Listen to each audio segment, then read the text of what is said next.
arc welding. In this welding, the heat is generated through arc between your base plate, metal plate and consumable electrode. जहां पर electrode होता है वो क्या होता है आपका कंज्यूमेबल टाइप होता है. कंज्यूमेबल टाइप मींस वो मेल्ट होगा.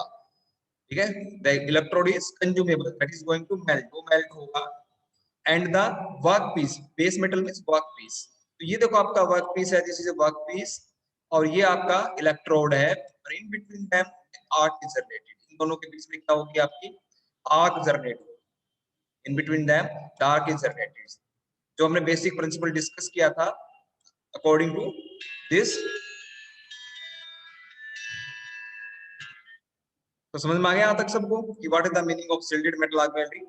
ठीक है, यहाँ पर एक कंज्यूमेबल इलेक्ट्रोड होता है और एक आपका वर्क पीस होता है. इलेक्ट्रोड जो कंज्यूमेबल इलेक्ट्रोड इज और वर्क पीस के बीच में आपका आर्क जनरेट होती है. इलेक्ट्रोड मींस एक मेटल का वायर होता है.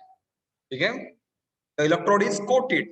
नेक्स्ट इंपॉर्टेंट थिंग इज, ठीक है, जहां पर जो मेटल का वायर है तो it is called as electrode. इसको हम इलेक्ट्रोड बोल रहे हैं. दिस ये जो इलेक्ट्रोड है, this electrode, this wire is coated by some elements. कुछ एलिमेंट्स का पाउडर फॉर्म में पेस्ट बनाते हैं and that is coated around it. उसके चारों तरफ कोटिंग होती है, पेस्ट बनाकर चारों तरफ उस वायर के लगा देते हैं. ठीक है, इस एंड को छोड़ देते हैं, लास्ट एंड को. इस पर कोटिंग नहीं होती, दोनों लास्ट एंड के ऊपर कोटिंग नहीं की जाती. Generally this material is your non, that is non electrical conductive. ठीक है, ये इलेक्ट्रिकल कंडक्टिव नहीं होते. तो वायर के थ्रू यदि करंट पास करवाना है तो दोनों एंड्स को आपको क्या करना होगा, कोटेड रखना होगा. ये कोटिंग क्यों करते हैं, that will be discuss in the next slide. ठीक है, तो द इलेक्ट्रोड इज कोटेड. तो आप सर्किट डायग्राम देखते हैं. This is your electrode. Electrode is hold inside the electrode holder. Electrode holder में इलेक्ट्रोड वो होल्ड करते हैं. And the work piece is also connected to the power supply. Electrode is connected to the power supply. Power supply से connect कर दिया. And work piece is also connected to the power supply. ठीक है, arc is generated between the electrode tip and the workpiece through the ionization of air. ठीक है, आपकी जो air है वो आयनाइज हो जाती है और उसके बाद इलेक्ट्रॉन्स की बॉम्बार्डमेंट मूवमेंट स्टार्ट हो जाती है. तो this type of welding is known as the shielded. अब शिल्डेड क्यों बोलते हैं, that will be discussed in the next slide.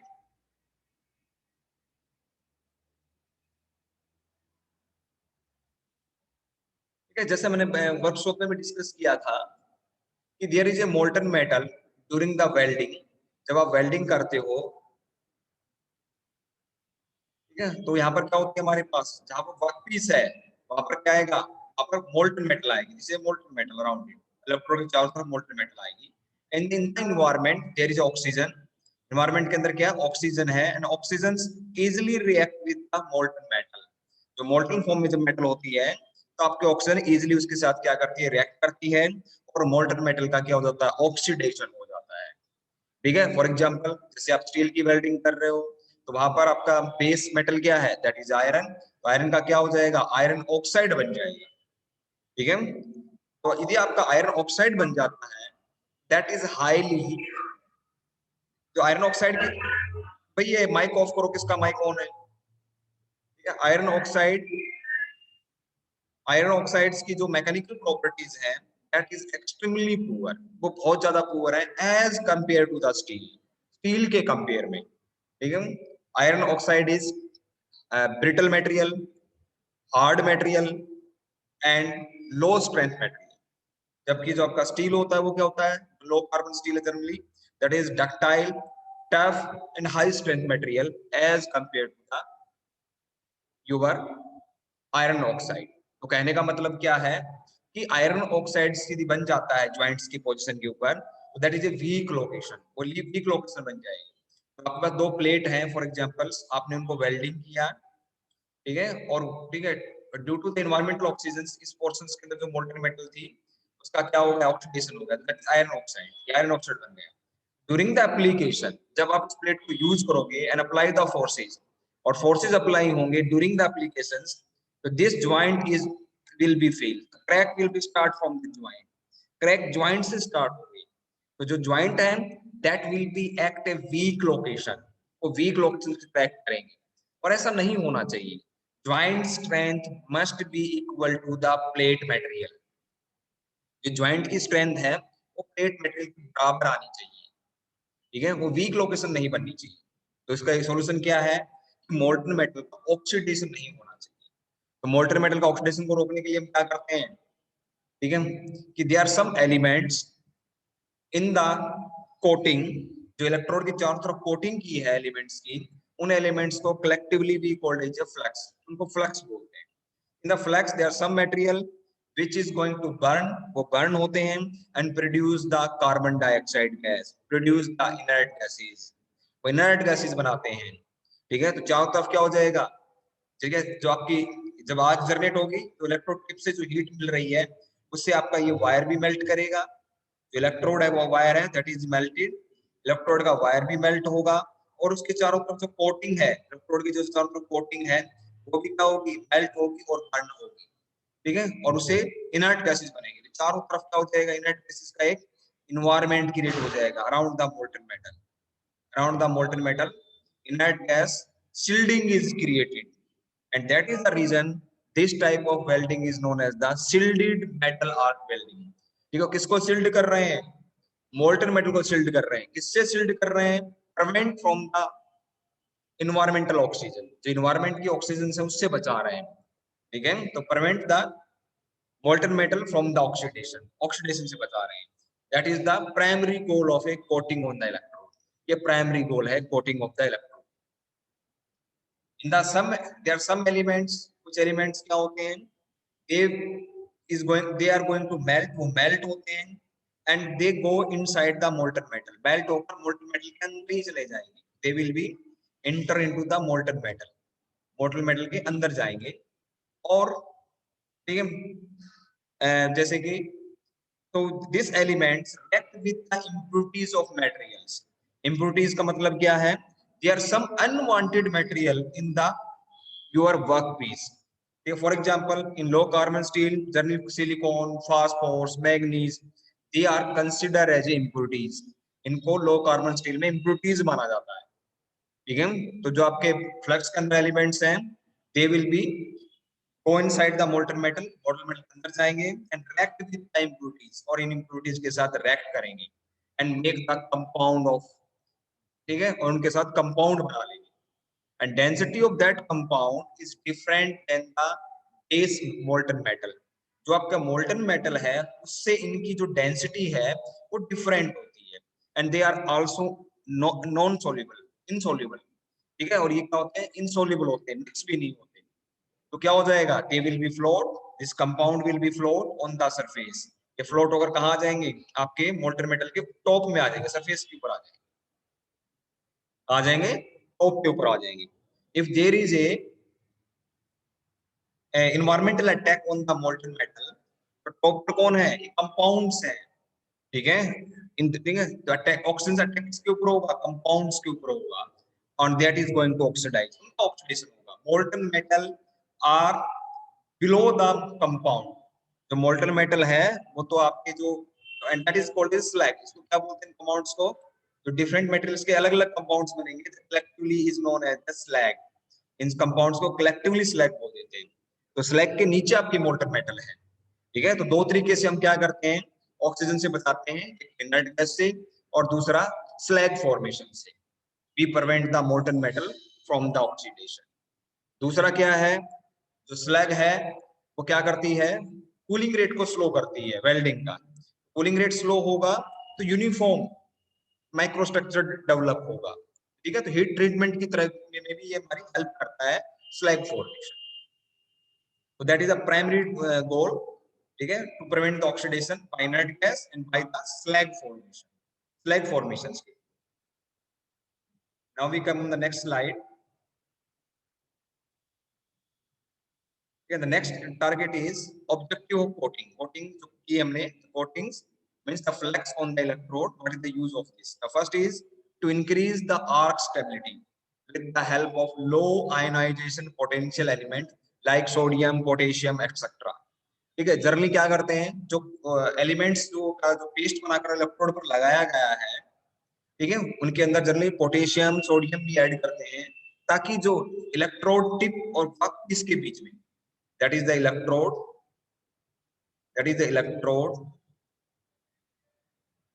Electrode and workpiece के बीच में जो आर्क जनरेट हो रही है, इनके बीच में गैप है, इलेक्ट्रोड टिप और वर्कपीस में गैप है, और उसमें बीच में एयर है, ठीक है। तो हम चाहते हैं कि एयर आर्क कंटिन्यू मेंटेन रहे, बीच में डिस्टिंग्विश ना हो, खत्म ना हो, ठीक है, डिस्टर्ब ना हो आर्क, ठीक है। तो जो एयर का पोटेंशियल क्या होना चाहिए, आयोनाइजेशन पोटेंशियल एयर का लो करना पड़ेगा इसके लिए। तो आर्क स्टेबलाइज करने, स्टेबलाइज कंटिन्यूटी, ब्रेक नहीं होनी चाहिए यार, कंटिन्यू लगातार टाइम से लगातार मेंटेन रहनी चाहिए। तो हम क्या कर देते हैं, सोडियम और पोटेशियम ऐड कर देते हैं। तो वो क्या करते हैं, आपका जब एयर के थ्रू पास करेंगे, ठीक है, तो उनका आयोनाइजेशन पोटेंशियल कम होता है और एयर का भी आयोनाइजेशन पोटेंशियल कम कर देते हैं। The next is provide the protective shielding gas environment to the arc dome to prevent the molten metal from the oxidation. ये हम डिस्कस कर चुके हैं, दोबारा डिस्कस नहीं करेंगे। To separate the impurities from the weld pool मतलब जो molten metal है, by forming a slag like china clay, titanium, fluorspar, ठीक है। चलिए क्या एलिमेंट ऐड करते हैं इम्प्योरिटीज को बाहर निकालने के लिए। तो इम्प्योरिटीज बाहर निकलती हैं, मेटल प्यूरिफाई होता है और साथ में वो स्लैग बनाता है। स्लैग से क्या होता है वो हम डिस्कस कर चुके हैं। तो चाइना क्ले, टाइटेनियम, ठीक है, टाइटेनियम ऑक्साइड क्लॉस पर ये ऐड करते हैं। Controlled allowing of weld metal, what the meaning of this, if you want add something into the molten metal, यदि आप किसी एलिमेंट को ऐड करना चाहते हो मोल्टन मेटल के अंदर, तो वो आप कोटिंग के अंदर ऐड करके कर सकते हो। जैसे आपको मान लीजिए जहां वेल्डिंग कर रहे हो वहां पर क्रोमियम को ऐड करना है, you want to increase the quantity of chromium और you want to add the chromium in the welding zone.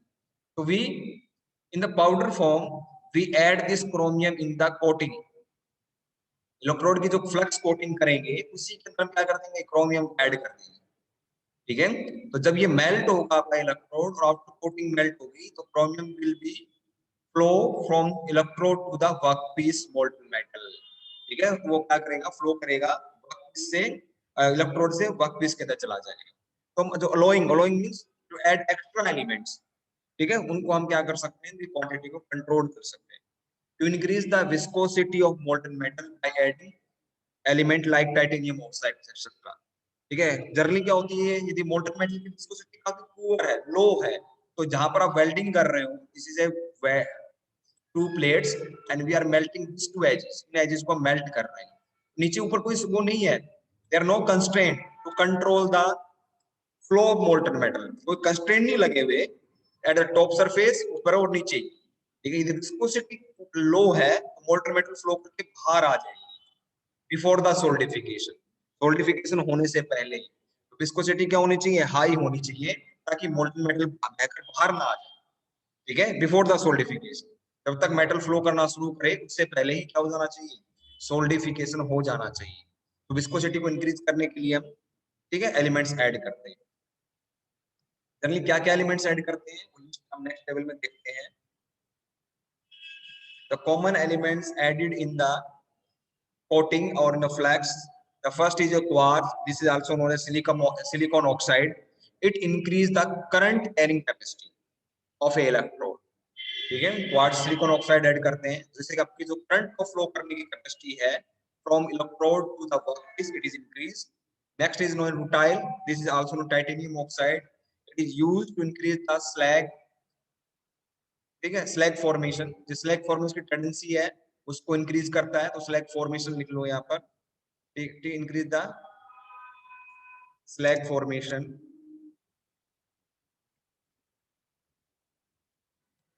Increase the viscosity and good restriking.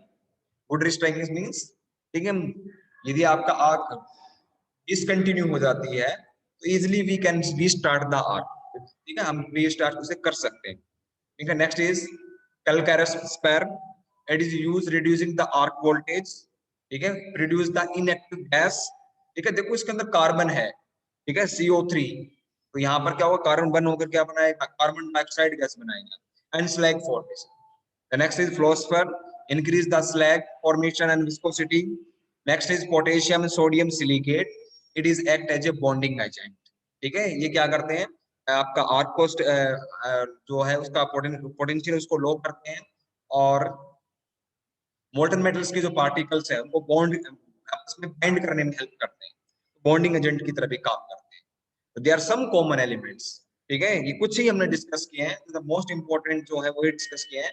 Is long list of a this type of element which are added in the flux according our requirement. जो हमारी requirement होती है उसके according हम क्या करते हैं, इन elements को ऐड करते हैं। नेक्स्ट इज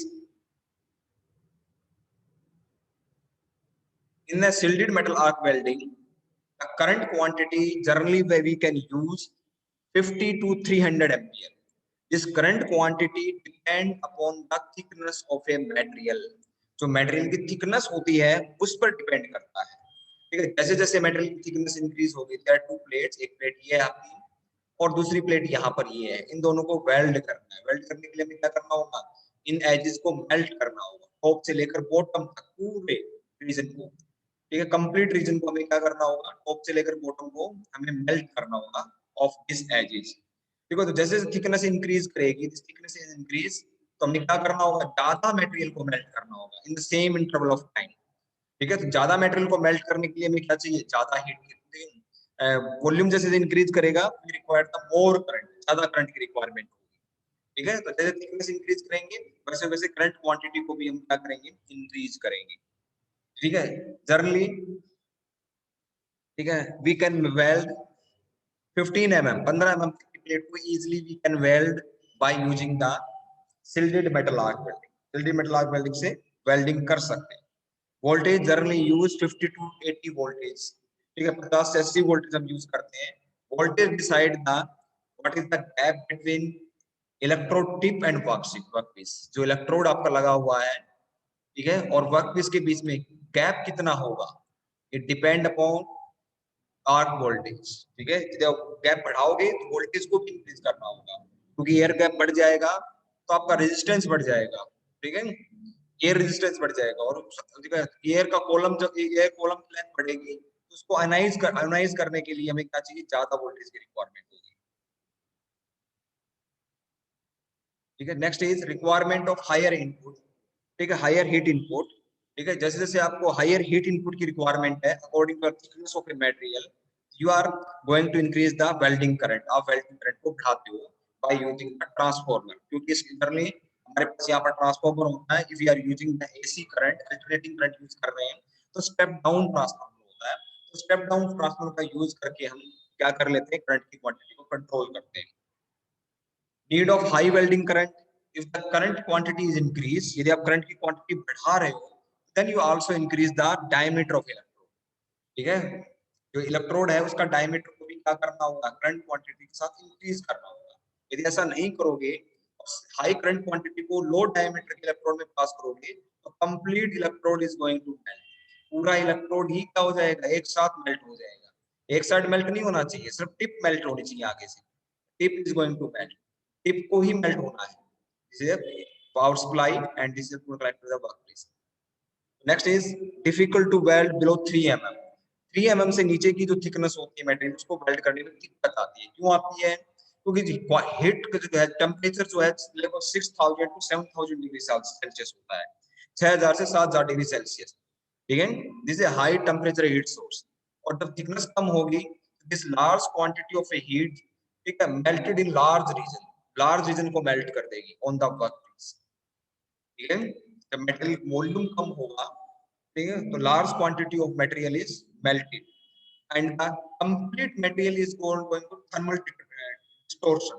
पूरी जो प्लेट है, थर्मल डिस्टॉर्शन, डिस्टॉर्शन का मतलब क्या है कि हीट की वजह से उसके पूरे मटेरियल के डायमेंशंस क्या हो जाएंगे, चेंज हो जाएंगे। ठीक है, तो उस वजह से हमें 3 mm से नीचे जो वेल्डिंग कर रहे हैं उसमें दिक्कत आती है। कहने का मतलब क्या है, जो प्लेट की जो शेप है वो एक्चुअल मेंटेन नहीं रहेगी। जैसे आप हीट लेकर आओगे, पूरी प्लेट की शेप ही चेंज हो जाएगी। ठीक है, next is disadvantage of a shielded metal arc welding, that is very slow, speed is very slow, क्योंकि इसमें बार बार इलेक्ट्रोड क्या हो जाता है, electrode is consumable time. Electrode जो कंज्यूमेबल है, मेल्ट होता रहता है नीचे से। The electrode is melted from the tip melt होता रहेगा तो उसके मतलब इसकी लेंथ जो है वो क्या होती रहेगी, कम होती रहेगी, और लेंथ कम होती रहेगी तो लगातार इलेक्ट्रोड को क्या करना होगा, डाउनवर्ड फीड करना होगा, इलेक्ट्रोड इज फीडेड डाउनवर्ड, ठीक है। और जैसे आपका लास्ट पूरा इलेक्ट्रोड कंज्यूम हो जाएगा तो उसके बाद हम दूसरा इलेक्ट्रोड को यहाँ क्या करना होगा, पुट करना होगा, तो उसकी वजह से क्या हो रहा है, बार बार ब्रेक लेने पड़ती है हमें इसमें, तो उसके जो एवरेज स्पीड है दैट इज वेरी लो, ठीक है। वेल्डिंग करने की जो एवरेज स्पीड आएगी वो काफी कम आती है। वेस्टेज ऑफ इलेक्ट्रोड, इलेक्ट्रोड का जो आउटर लास्ट का टिप है, ठीक है, इसको हम यूज नहीं कर सकते क्योंकि इस पर कोटेड कोटेड नहीं होता। जो इलेक्ट्रोड के अंदर होल्ड है पोर्शन, आप इलेक्ट्रोड होल्डर के अंदर जो पोर्शन होल्ड है उसको हम यूज नहीं कर सकते क्योंकि उस पर कोटिंग नहीं है। अब कोटिंग नहीं हो तो यदि आप उसको यूज करना चाहोगे तो मोल्टन मेटल क्या हो जाएगी, ऑक्सीडाइज हो जाएगी, तो यहाँ पर इलेक्ट्रोड की वेस्टेज भी होती है। More chance of A slag inclusion, slag inclusion means, ठीक है, जो स्लैग फॉर्म हो रहा है, जो कंपाउंड्स बन रहे हैं, that can trap inside the molten metal, ठीक है, वो फ्लोट करके ऊपर आने चाहिए, मोल्टन मेटल के ऊपर आ जाने चाहिए, लेकिन वो क्या हो सकते हैं, that can trap inside the molten metal, आपके मोल्टन मेटल के अंदर ही कहीं अंदर रह सकते हैं, ठीक है। There is probability of trapping, trapping की प्रोबेबिलिटी रहती है, ऐसा जरूरी नहीं 100% प्रैक्टिकली कि सभी आपके जो स्लैग हैं, कंपाउंड्स हैं, वो फ्लोट करके टॉप पर आ जाए, ठीक है। ये अंदर रह गए तो ये स्लैग्स तो क्या है, that is a compound of some elements and that is nature is low strength material, low strength material है, तो ये वीक रीजन बना देंगे वहां पर। Electrode motion is combination of forward and downward, electrode को लगातार हमें क्या करना पड़ता है, फॉरवर्ड मोशन देना होता है और डाउनवर्ड मोशन देना होता है, दो मोशन हम साथ साथ देते हैं, ठीक है। फॉरवर्ड मोशन मींस जहां पर वेल्डिंग होगी उससे आगे फर्दर मूवमेंट कीजिए, और जहां पर मेल्टिंग हो गई है, और डाउनवर्ड मूवमेंट इसलिए देनी पड़ती है क्योंकि इलेक्ट्रोड की जो टिप है मेल्ट हो रही है, तो डाउनवर्ड मोशन नहीं दोगे तो आर्क लेंथ बढ़ जाएगी, और जैसे आर्क लेंथ बढ़ेगी आपका जो आर्क है वो डिस्टर्ब, वो आर्क आपकी डिस्टर्ब हो जाएगी, ठीक है। तो melting rate and melting deposition rate is controlled by the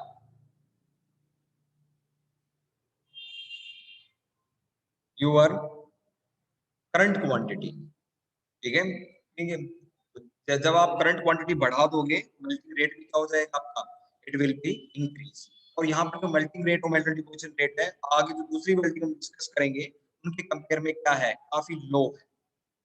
melting rate मतलब इलेक्ट्रोड जो टिप हो किस स्पीड से मेल्ट हो रही है, और melting deposition means the speed at which molten metals from the electrode is deposit in the welding pool.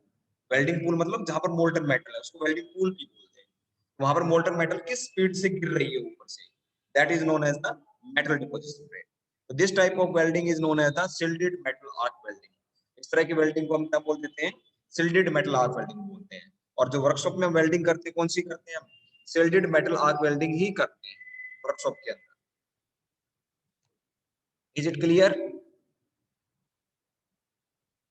Hello, okay, ठीक है, अब आगे चलते हैं, ठीक है। तो इसका वीडियो आपको मैंने दिखाया था जब वर्कशॉप की आपकी मैंने क्लास ली थी ऑनलाइन, तो शिल्डेड मेटल आर्क वेल्डिंग के बारे में मैंने आपको वीडियो दिखाया था, ठीक है। चाहो तो मैं अभी दोबारा दिखा देता हूँ आपको एक बार,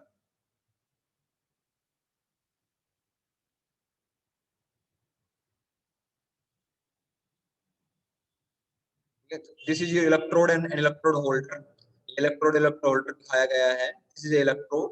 देखो आउटर जो पोर्शन है that is unmelt, that is uncoated, ये जो आउटर पोर्शन है ये आपका क्या है, अनकोटेड है, जिसको हम यूज नहीं कर सकते। और ये जो आपकी है ये फ्लक्स कोटिंग होता है,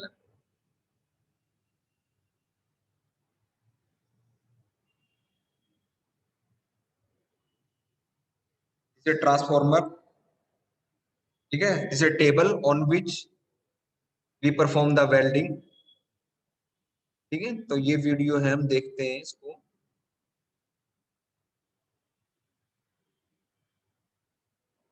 ठीक है। ये आपकी पावर सप्लाई है, जो सबसे ऊपर आपको बॉक्स दिखाई दिया गया है, जबकि main power supply we are using the alternating current use कर रहे हैं, ठीक है। तो जो घरों में हमारे वोल्टेज आते हैं 220 वोल्टेज, वही वोल्टेज है, 50 हर्ट्ज फ्रीक्वेंसी है,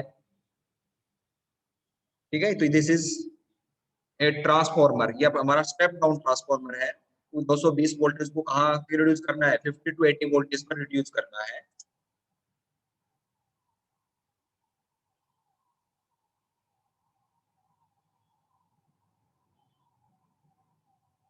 तो आपका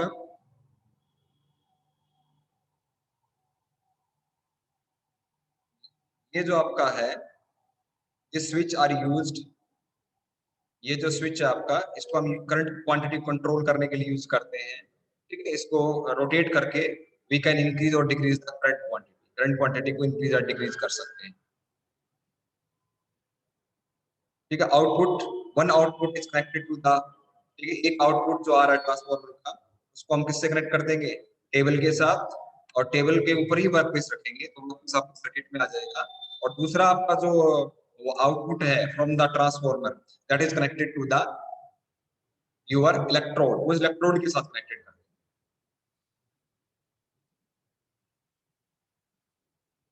ठीक है, ये क्लैंप जो है डायरेक्टली टेबल के साथ लगा दी हमने,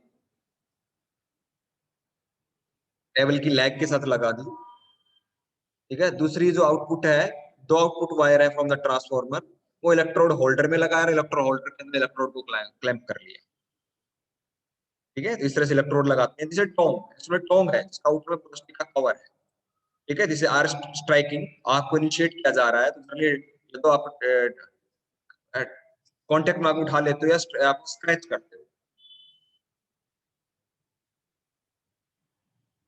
ये chipping hammer to remove the slag, जो स्लैग फ्लोट होकर ऊपर आ गया है उसको हटाने के लिए हम क्या करते हैं, चिपिंग हैमर यूज करते हैं।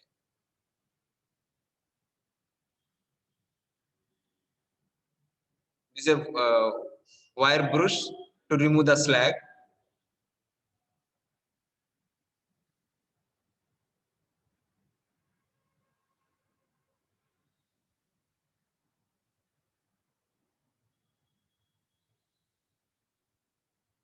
ठीक है, ये सब कुछ हम डिस्कस कर चुके हैं पहले, type of joint.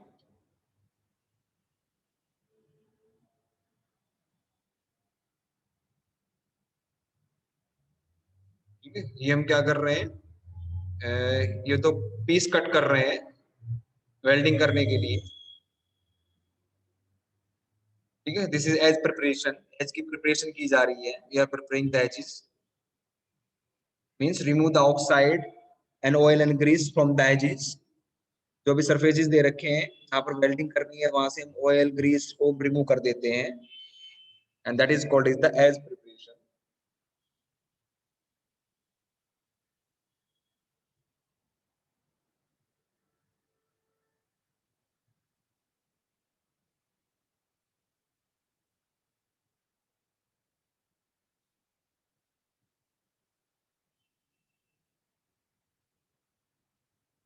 We are making the T joint बना रहे हैं।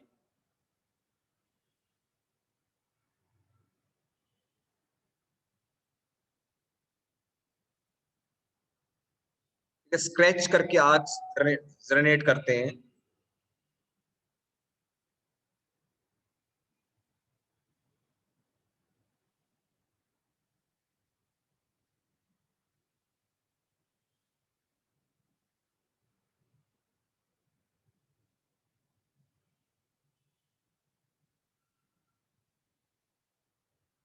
ठीक है, ये धुआं सा निकल रहा है, दैट इज इनर्ट गैसेस।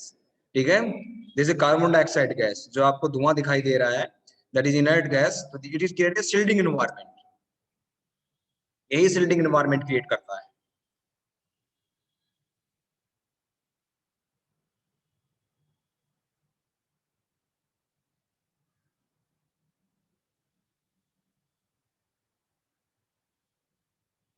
ठीक है, तो molten metal is going to solidify. ठीक है, जो मोल्टन मेटल है, सोल्डिफिकेशन के होने के बाद आपके परमानेंट ज्वाइंट्स बन जाते हैं।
We are removing the slag by the chipping hammer.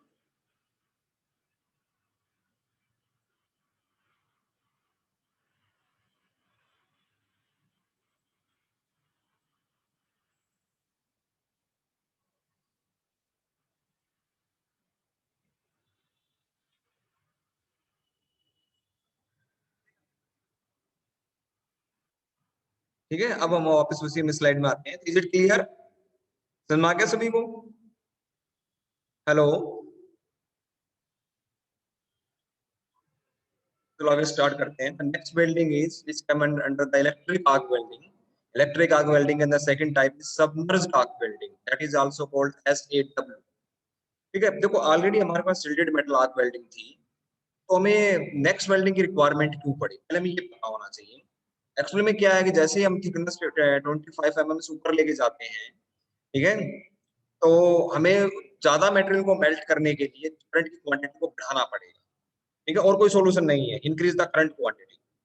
ठीक है, और यदि आप करंट क्वांटिटी को इंक्रीज करते हो, ठीक है, फर्दर, तो there will be problem of spattering. Spattering problem start होती है। स्पैटरिंग प्रॉब्लम क्या होता है?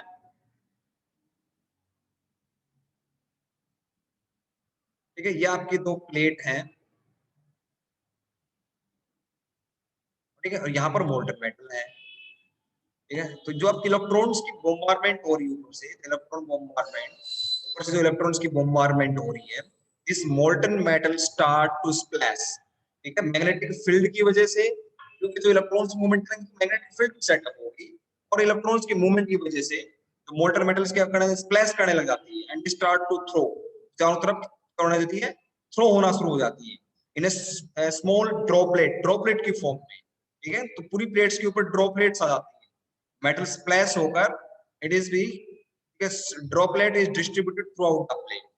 ठीक है, तो फर्स्ट प्रॉब्लम। सेकंड इज जो आपकी जो है वेल्डिंग करते हैं इसके अंदर, तो सबसे इससे भी ज्यादा इंपॉर्टेंट जो प्रॉब्लम्स है, जो डिसएडवांटेज है आपकी इन शिल्डेड मेटल आर्क वेल्डिंग इज, जैसे लॉन्ग प्लेट, वो लंबी प्लेट है, एक प्लेट ये है और दूसरी प्लेट यहाँ पर, आपकी दूसरी प्लेट यहाँ पर है, या टू प्लेट्स।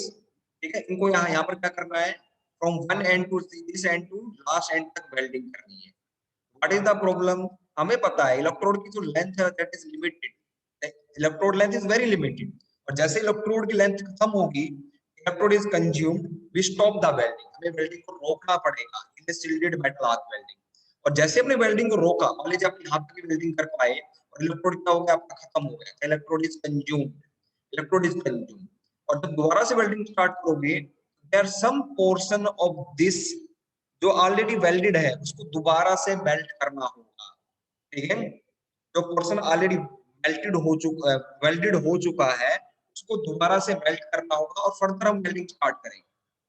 ठीक है, यदि ऐसा नहीं करेंगे तो there will be gap between two welding. जहां तक आपने वेल्डिंग की, इस जोन के अंदर वेल्डिंग की, और आगे जो दोबारा से नेक्स्ट इलेक्ट्रोड से वेल्डिंग करोगे, दोनों के बीच में गैप आ जाएगा। ठीक है, गैप नहीं आना चाहिए, कंटिन्यूअस वेल्डिंग होनी चाहिए। तो कंटिन्यूअस वेल्डिंग कैसे पॉसिबल होगी? ऑलरेडी वेल्डेड कर चुके हैं उसको दोबारा से मेल्ट किया जाए। ठीक है, यदि वेल्डर भूल जाता है by chance, if the welder is not care about this thing, welder इसकी बहुत ज्यादा टेंशन नहीं लेता है, and that is not going to properly melted the welded portion, जो ऑलरेडी आपका वेल्डेड हो चुका है, उसको यदि वो दोबारा से मेल्ट नहीं करता है, यहाँ पर क्या बन जाएगा, वीक लोकेशन बन जाएंगे, तो यहाँ पर वेल्डिंग हुई नहीं। ठीक है, मेरे लोकेशन एक प्लेन आ जाएगा जहां पर क्या नहीं हुई, वेल्डिंग नहीं हुई। ठीक है, there is a plane, there is no welding. तो जब आप इसको वर्क फोर्स फोर्स अप्लाई करोगे, ड्यूरिंग एप्लीकेशंस, तो यहीं से क्रैक स्टार्ट होंगे। ठीक है, और ये लॉन्ग प्लेट है, तो मल्टीपल टाइम्स हमें क्या करना होगा, इस तरह जो आपकी जोन्स में वेल्डिंग होगी, मल्टीपल स्टेप में वेल्डिंग होगी, लाइक दिस। ठीक है, तो ठीक है, तो there will be chance of not proper fusing of two portion of welding. तो यहाँ पर हमेशा चांसेस रहते हैं कि दो अलग अलग जो पोर्शंस में वेल्डिंग हुई है वो आपस में प्रॉपरली फ्यूज ना हो पाए, फ्यूज मींस मिक्स ना हो पाए। ठीक है, तो that is very dangerous during the application. यदि ऐसा हुआ तो जब इस प्लेट को हम यूज करेंगे किसी भी एप्लीकेशंस में अंडर द फोर्स, तो बहुत ज्यादा डेंजरस होगी ये सिचुएशंस। ठीक है, ठीक है, तो हम चाहते क्या है, वेल्डिंग यहां से स्टार्ट करें और नॉन स्टॉप लास्ट एंड तक वेल्डिंग कर पाए। क्या कर पाए, एक एंड से वेल्डिंग स्टार्ट करें और बिना रुके, रुकना नहीं है, नॉन स्टॉप वेल्डिंग करें लास्ट एंड तक, तो कब पॉसिबल है? जब इलेक्ट्रोड की लेंथ इनफाइनाइट हो, लॉन्ग हो, ठीक है। Theoretically the electrode length is infinite, electrode को चेंज ही ना करना पड़े। यदि ऐसा कुछ प्रोविजंस कर लें तो हमें वेल्डिंग करते वक्त रुकना नहीं पड़ेगा, एक एंड से वेल्डिंग स्टार्ट करेंगे और दूसरे एंड से नॉन स्टॉप जाएंगे, ठीक है। तो सबमर्ज आर्क वेल्डिंग ये हमें एडवांटेज देती है। सबमर्ज आर्क वेल्डिंग क्या करती है? जिस एडवांटेज प्रोवाइड की जाती है। तो जब थिक वेल्डिंग करनी हो, सॉरी, जब थिक प्लेट की वेल्डिंग करनी हो, लॉन्ग प्लेट की वेल्डिंग करनी हो, गुड क्वालिटी वेल्डिंग करनी हो, we prefer the submerge arc welding. वो शिल्डेड मेटल आर्क वेल्डिंग्स के अंदर देयर आर सम इशू, कुछ इशू है, ठीक है। तो उनको सॉर्ट आउट करने के लिए हमने क्या किया? सबमर्ज आर्क वेल्डिंग को यूज करते हैं। इट गिव बेटर वेल्डिंग, या इसके थ्रू जो वेल्डिंग मिलेगी हमें वो बेटर मिलेगी as compare to the shielded metal arc welding. इससे पहले स्टडी की थी उससे बेटर मिलेगी, ठीक है। 75 mm तक की प्लेट की वेल्डिंग कर सकते हैं यहाँ पर सिंगल, ठीक है, बट ज्वाइंट के अंदर, सिंगल पास के अंदर। सिंगल पास मतलब एक बार में ही, ठीक है, सिंगल, ठीक है। टू स्ट्रोक का मतलब क्या हुआ? पहले एक वेल्डिंग की, फिर दोबारा फिर स्टार्ट वेल्डिंग की, ठीक है। पहले बॉटम पोर्शन से वेल्डिंग करके लाए, ठीक है, फिर दोबारा से फिर ऊपर से वेल्डिंग की, टू डबल पास बोल देते हैं उसको। This is possible in submerge arc welding, submerge arc welding में पॉसिबल है, ठीक है। तो आपका टाइम हो गया है, अटेंडेंस भी लेनी है, ठीक है। तो that will be discuss in next lecture, हम नेक्स्ट लेक्चर में डिस्कस करेंगे। Is it clear? हेलो, हाँ, तो मैं नेक्स्ट लेक्चर के अंदर ये दोबारा नहीं बताऊंगा, ध्यान सुन लो, दोबारा नहीं बताऊंगा कि what is the advantage of submerge arc welding, ठीक है। वो मैंने बता दिया है कि, ठीक है, कि ये शिल्डेड आर्क मेटल से वेल्डिंग से कैसे बेटर है। जो शिल्डिंग में होता है वो सब कुछ होता है यहाँ पर, ऑक्सीडेशन से प्रिवेंट होता है, ऑक्सीडेशन से यहाँ भी प्रिवेंट होता है, ठीक है। यहाँ पर जो इलेक्ट्रोड की जो लेंथ है that is theoretically infinite, theoretically infinite होती है, आपको रुकने की जरूरत नहीं है, ठीक है। एक वेल्डिंग स्टार्ट कीजिए और लास्ट एंड तक नॉन स्टॉप वेल्डिंग कीजिए, ठीक है। और ठीक है, तो ठीक है, तो आप डायग्राम देखेंगे तो आपको समझ में आ जाएगा कि ये किस तरह पॉसिबल होता है। और थिक प्लेट की वेल्डिंग कर सकते हैं। यहाँ पर जो करंट क्वांटिटी है दैट इज 1000 एम्पीयर, 1000 एम्पीयर तक अप्लाई कर सकते हैं, क्योंकि जितनी प्लेट की थिकनेस बढ़ेगी करंट की क्वांटिटी बढ़ानी पड़ेगी।